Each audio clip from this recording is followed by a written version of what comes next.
President, and gentlemen, ladies of the House, standing here with 8 minutes in my hands and at this venerable and rather magnificent institution, I was going to assure you that I belong to the Henry VIII School of Public Speaking, that as Henry VIII said to his wives, I shall not keep you long. But now finding myself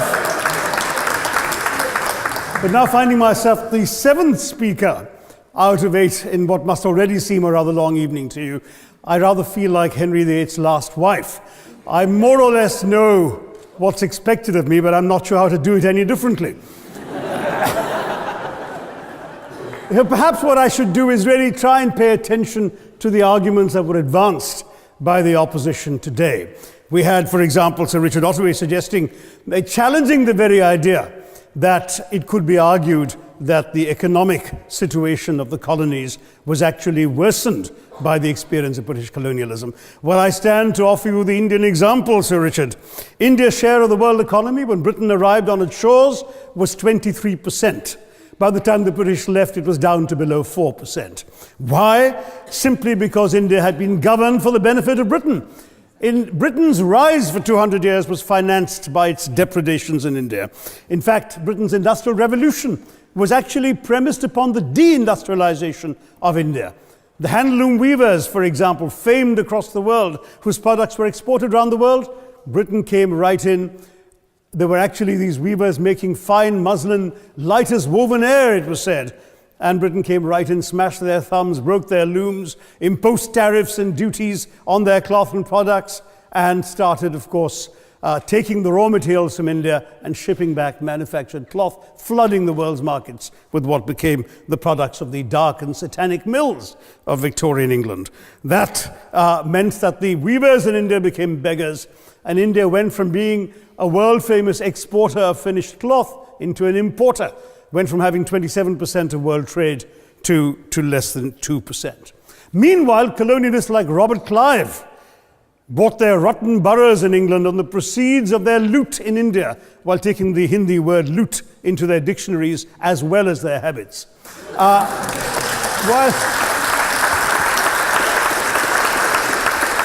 And the British had the gall to call him Clive of India, as if he belonged to the country, when all he really did was to ensure that much of the country belonged to him.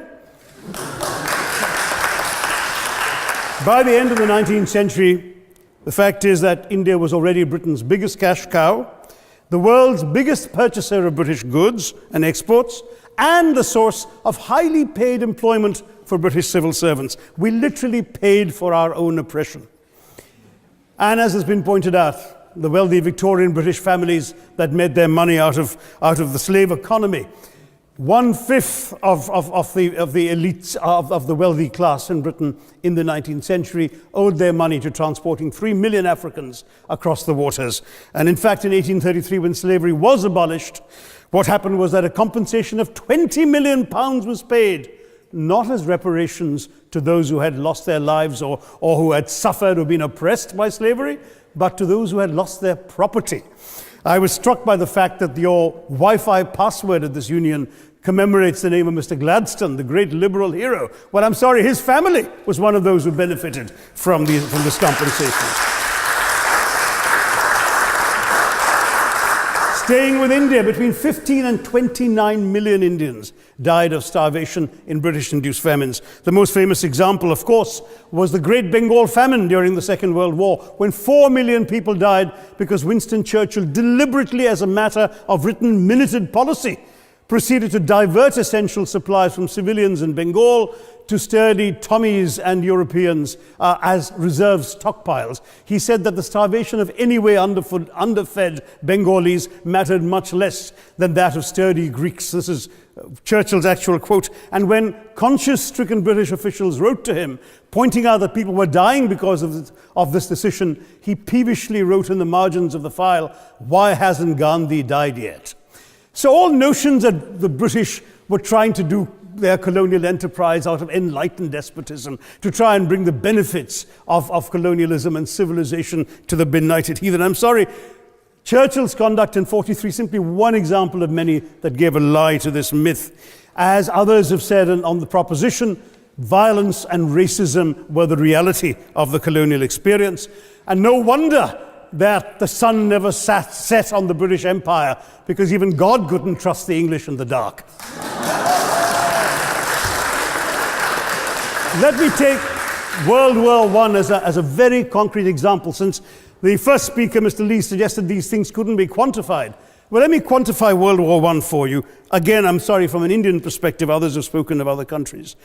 1/6 of all the British forces that fought in the war were Indian. 54,000 Indians actually lost their lives in that war. 65,000 were wounded. Another 4,000 remained missing or in prison. Indian taxpayers had to cough up £100 million in that time's money. India supplied 70 million rounds of ammunition, 600,000 rifles and machine guns, 42 million garments were stitched and sent out of India, and 1.3 million Indian personnel served in this war. I know all this because, of course, the commemoration of the centenary has just taken place. But not just that, India had to supply 173,000 animals, 370 million tons of supplies, and in the end, the total value of everything that was taken out of India, India, by the way, suffering from recession at that time and poverty and hunger, was, in today's money, £8 billion. You want quantification? It's available. Second World War, it was even worse, 2.5 million Indians in uniform. I won't belabor the point, but of Britain's total war debt of £3 billion, in 1945 money, 1.25 billion was owed to India and never actually paid. Somebody mentioned Scotland.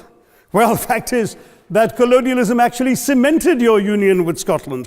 You know, the Scots had actually tried to send colonies out before 1707. They'd all failed, I'm sorry to say. But then, of course, came union, and India was available, and there you had a disproportionate employment of Scots. I'm sorry, Mr. Mackenzie has to speak after me. Engaged in this colonial enterprise as soldiers, as merchants, as agents, as employees, and the earnings from India is what brought prosperity to Scotland, even pulled Scotland out of poverty.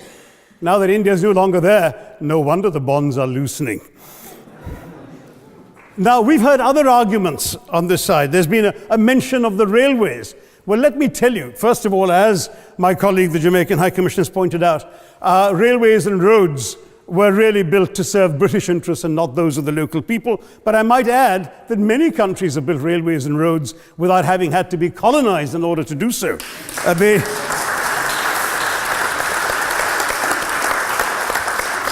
They were designed to carry raw materials from the hinterland into the ports to be shipped to Britain.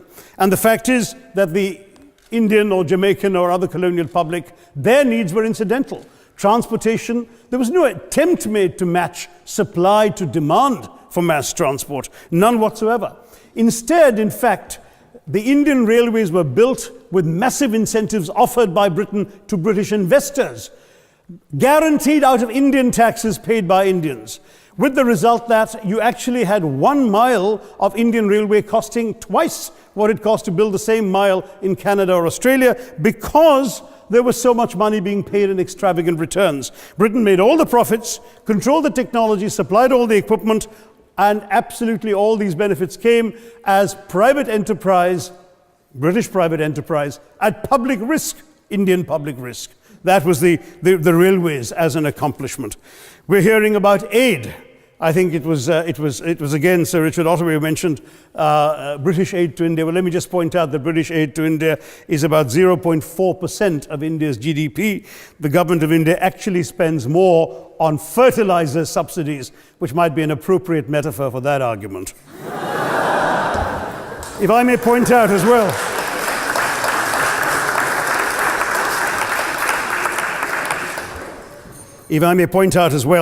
that as my fellow speakers from the proposition have pointed out, there have been incidents of racial violence, of loot, of massacres, of bloodshed, of transportation, in India's case, even of one of our last Mughal emperor.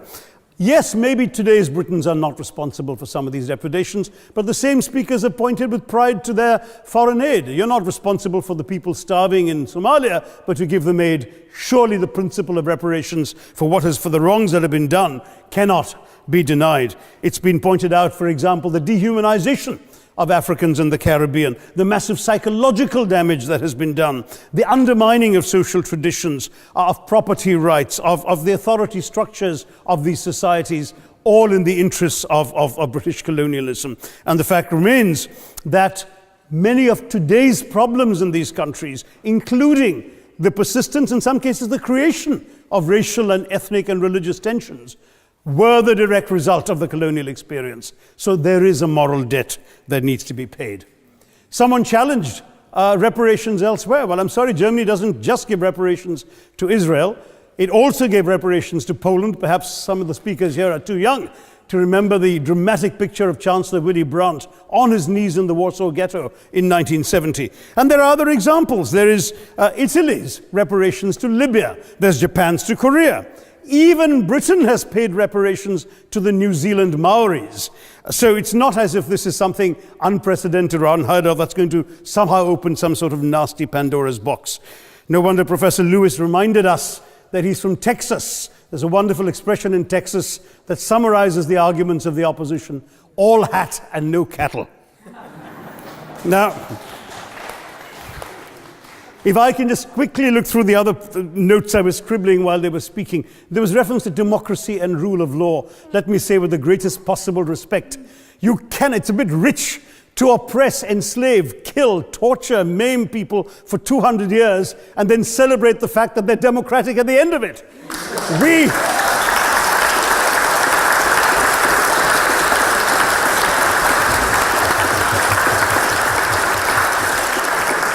We were denied democracy, sir. We had to snatch it, seize it from you.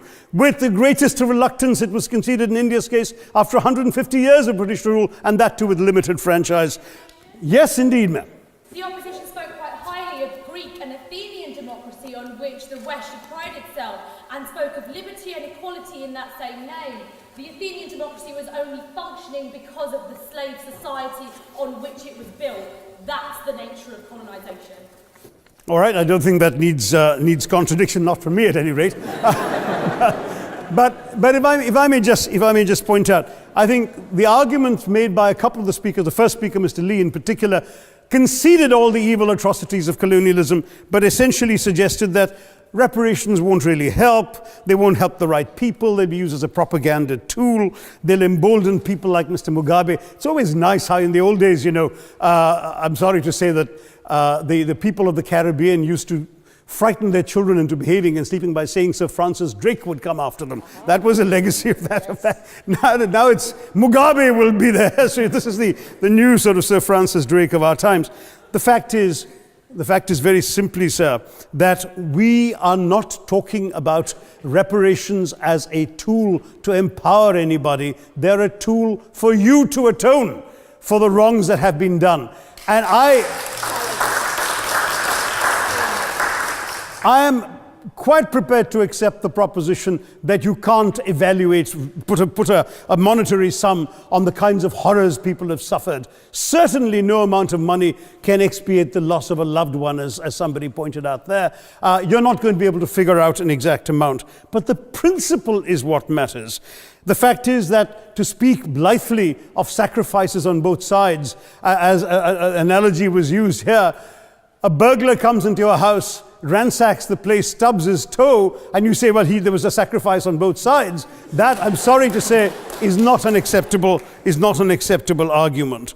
The truth is that we are not arguing specifically that vast sums of money need to be paid. The proposition before this House is the principle of owing reparations, not the fine points of how much is owed, to whom it should be paid.